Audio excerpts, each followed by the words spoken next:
挖手团队这次参与了男主2个作品的设计。第一个作品是位在基地主要入口的一个装置艺术月月月，因为它是代表民众对整个基地的第一个印象，所以我们在设计上再现了像地层剖面般的一个自然风光，让使用者一踏进去后，仿佛来到一个结合大自然的一个知识廊道。在穿过这个入口后，也能用愉悦的一个心情来迎接更多的一个新的知识。在作品操作上，我们用了机器人3D 列印技术，结合渐层颜色的一个设计，创造出岩层断面般的一个视觉效果。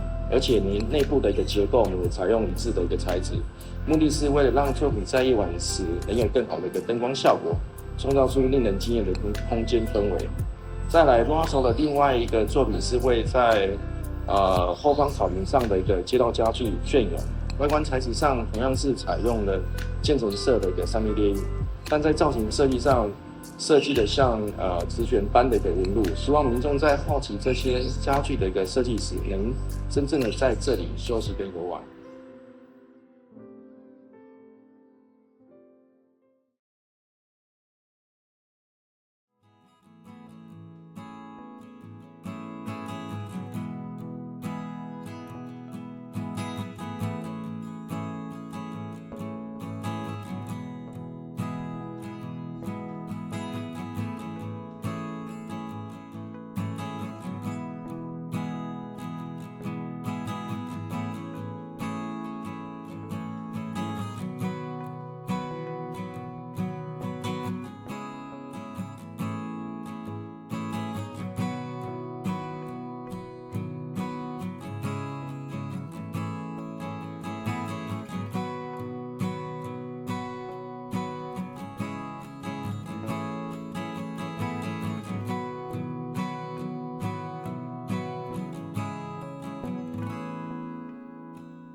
本次我们提出的作品叫做巨品草，是以群居的人们与植物的形态作为发想的立体户外雕塑。人们从书本与媒体中得到知识，而植物从大地中取得养分，在思想与形态上获得生长的能量。因此，我们使用有机的流线线条创作，并以多件式的空间布局，打造能让观者进入的簇群式雕塑。姿态各异的巨品草，有着放大植物所带来的特有的童趣感。而作品分为2种形态，完整曲面的形态仿佛是蜷缩的花瓣，吸收养分后渐渐舒展出拥抱知识的双臂；而骨干的版本诠释着运输知识与养分的叶脉，以骨骼式的方式带有透明度的呈现。2种形态交织出虚实的空间体验，彰显多样的材料表情。基地位于图书馆的东北侧，在树林廊道与联合典藏馆期间的草坪腹地，打造富有艺术气息的广场空间，让民众穿梭于作品之间，感受曲线、材质与光影的动态变化。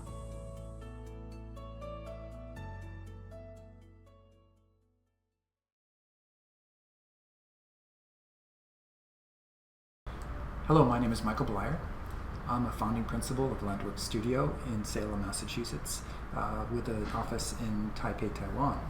I wanted to express my extreme honor to be able to share with you today some of our ideas regarding the library project and the art piece.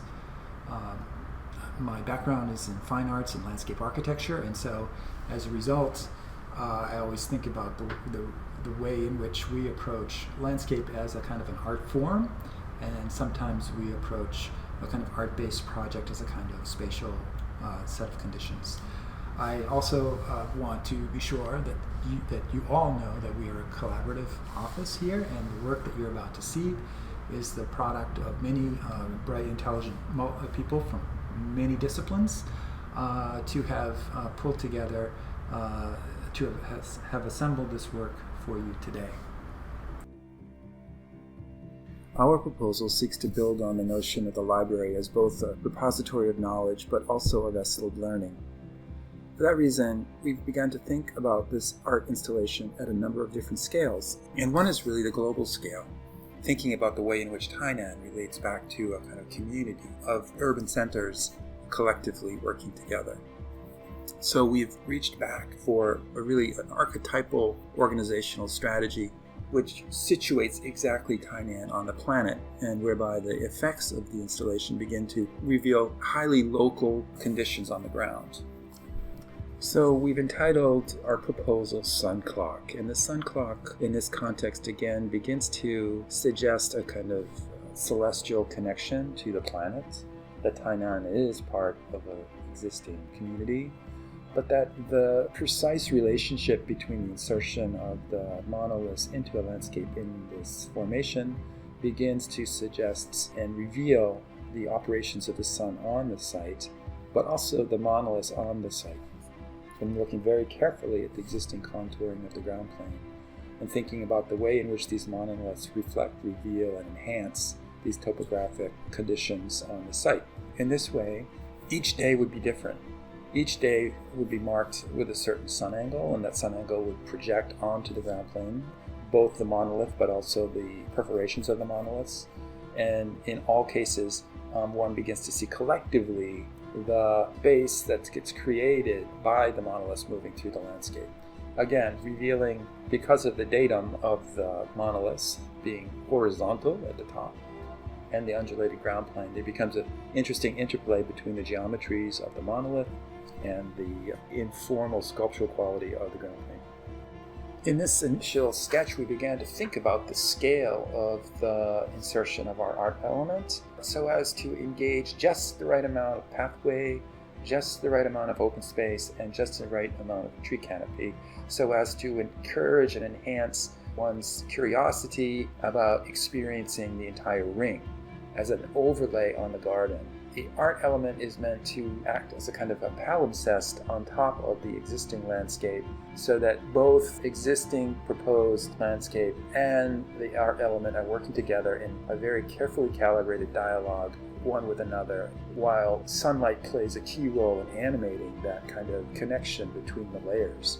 The way a tree casts a shadow and the way our monoliths cast a shadow creates this sort of dialogue.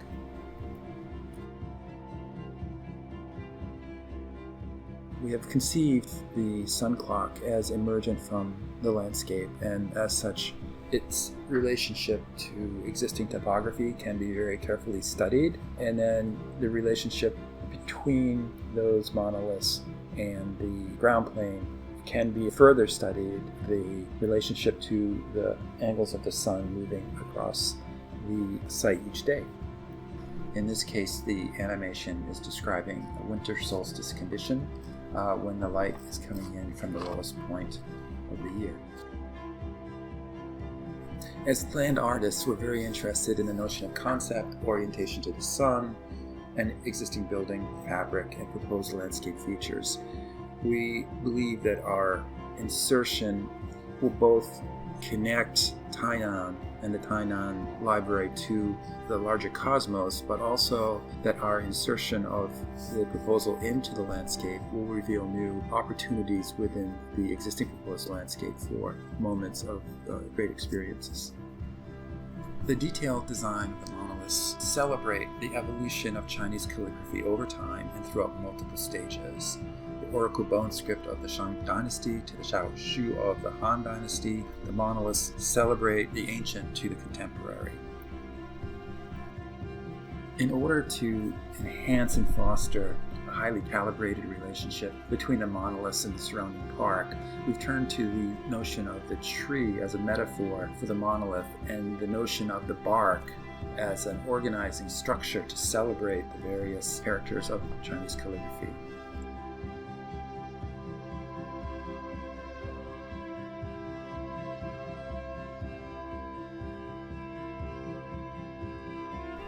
Much attention was paid to the height and width and structure of the monoliths and its relationship to context. Here you can see in our studio space the exploration of the scale of the characters relative to adjacent landscape features. And we begin to see a very interesting interplay between light and shadow cast on the monolith, and the monolith itself will then cast onto the ground plane.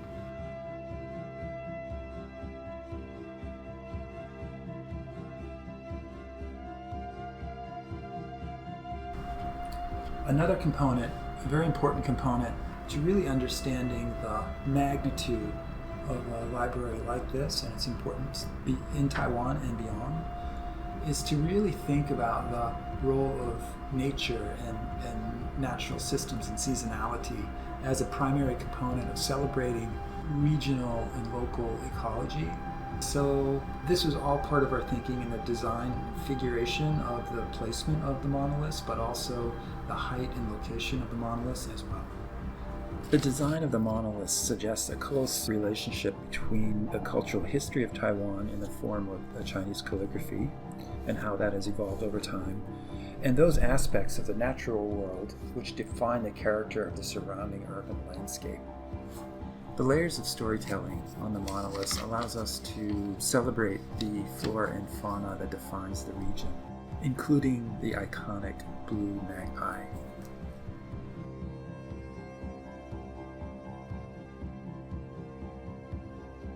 You begin to see further development of the monoliths themselves in that they begin to dematerialize as they meet the sky. It's also important to us to think about the relationship of the scale of the monolith to the scale of the human body in that space. The design of the sun clock is such that it would engage those moments of the day which would extend the life of the park even longer, so that the morning light plays a big role in the experiencing of the art piece. And then in the afternoon, though the light's coming from a completely different direction, the life of the park has been extended accordingly. And so we see this as an opportunity to say that the library never really quite closes.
Hi, I'm Paola Grizzi from Rome, Italy. I'm honored to be involved in the exciting project for the National Public Library of Taiwan. With my work, I try to make light and dynamic sculptures in bronze while maintaining the sense of solidity and permanence of this noble material.